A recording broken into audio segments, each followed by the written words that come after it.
Stonework and remove any items placed on the upper ledges.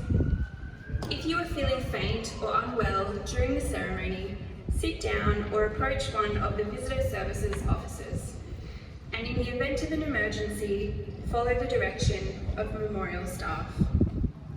Finally, please note that at the end of the ceremony, the memorial will be officially closed and all visitors are asked to make their way to the exit. Thank you. The last post ceremony will commence shortly.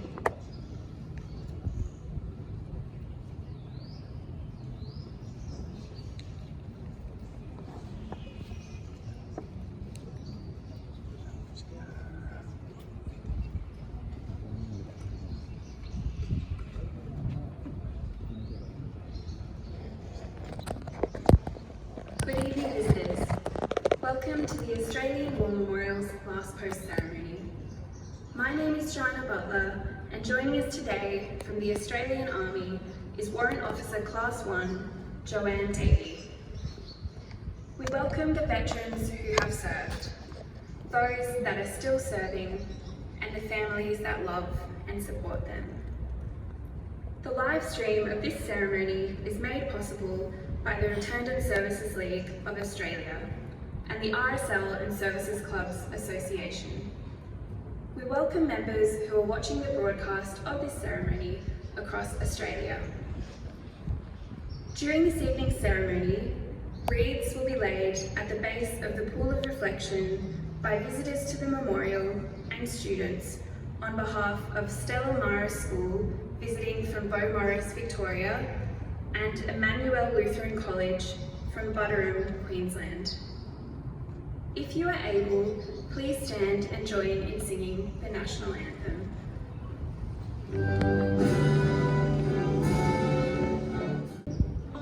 Australians, oh let us rejoice, for we are one and free. With golden soil and wealth for toil, all is that I see. And abounds in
enlisted in the 2nd Australian Imperial Force on the 4th of July 1940 at Toowoomba. He began training and was soon promoted to Lance Corporal. After a period of pre-embarkation leave, Lance Corporal Bruggeman embarked for active overseas service from Sydney on the 7th of April 1941. Arriving in the Middle East, he joined a training battalion. In August 1941, he was allotted to the 2nd 25th Battalion, which had just taken part in its first offensive operation, the invasion of Syria and Lebanon. Having fought at Mazayoun and taken heavy casualties, the 2nd 25th was securing a route from the coast to Bidadine when the armistice came into effect in July. Bruggeman experienced some health problems, including dysentery and enteritis, but continued to serve.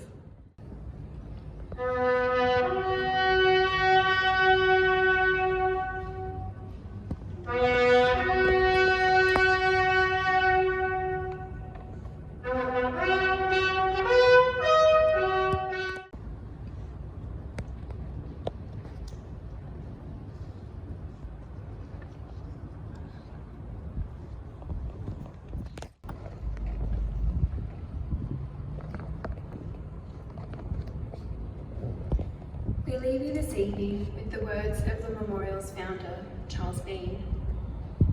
Many a man lying out there at Pozier, or in the low scrub at Gallipoli, with his poor tired senses barely working through the fever of his brain, has thought in his last moments, well, it's over. But in Australia, they will be proud of this.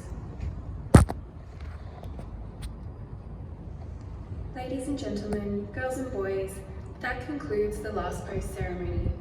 On behalf of the director, staff and volunteers, thank you for visiting the Australian War Memorial today and for your continued support during the memorial's development project. We wish you all a very pleasant evening.